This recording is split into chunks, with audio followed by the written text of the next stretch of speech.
Hi, friends. Today I am going to tell you at Dr. Sashi's Regenerative Medicine Center how we approach a patient who has a chronic problem. So, I'll take one example, a patient with CKD, chronic kidney disease. He had come for a treatment checkup, and there, how we do is we first assess his present condition. So we took a blood sample, complete blood profile, assessed what his parameters were on the kidney function, liver function, the other blood profiles, potassium, sodium, etc. And then thereafter, we took the present lifestyle, what he's undergoing, and what could be the cause for CKD. We find out, and then we apply a continuous glucose monitoring system. That's a patch which is there available, and once that is applied, we prescribe a specific diet for that specific patient. So here's, if it's a kidney failure patient, we ensure that the potassium levels are low, the protein intake is on a moderate level, the carbohydrates are complex carbohydrates with low glycemic index. All that is taken care of, and once we get an assessment of the entire 1 month's diet, because why we do that is to ensure that each person's body behaves differently for a particular type of food.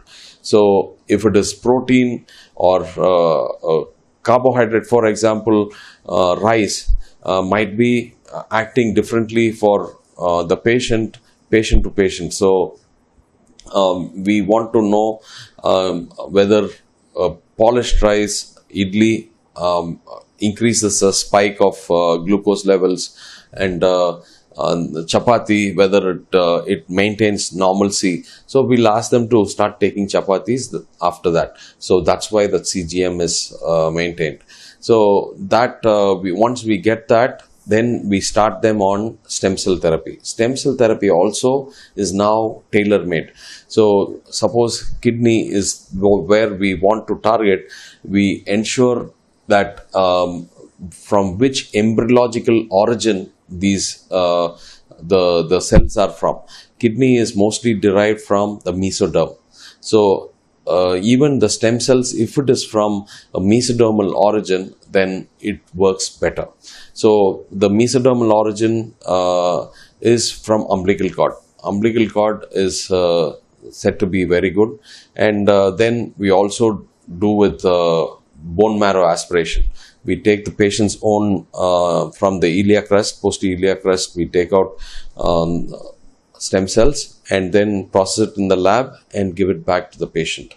So, and then after that, after a course of 3 or 4 stem cell treatments, then we ensure that he maintains the lifestyle. The stress levels should be in moderation or very low.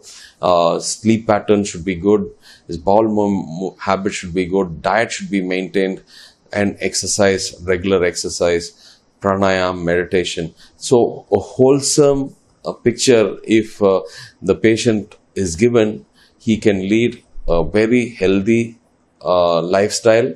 Sometimes even if it is in a stage 2, stage 3 kidney disease, we could postpone the transplantation, or sometimes if he's strict in his protocols, we could avoid them as well.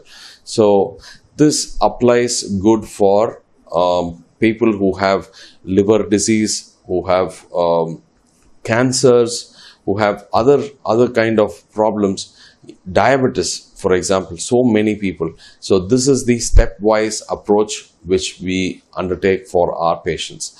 So I hope you understood how we go through, and if you have any doubts, please reach out to us at the number given below, and we are at Salem.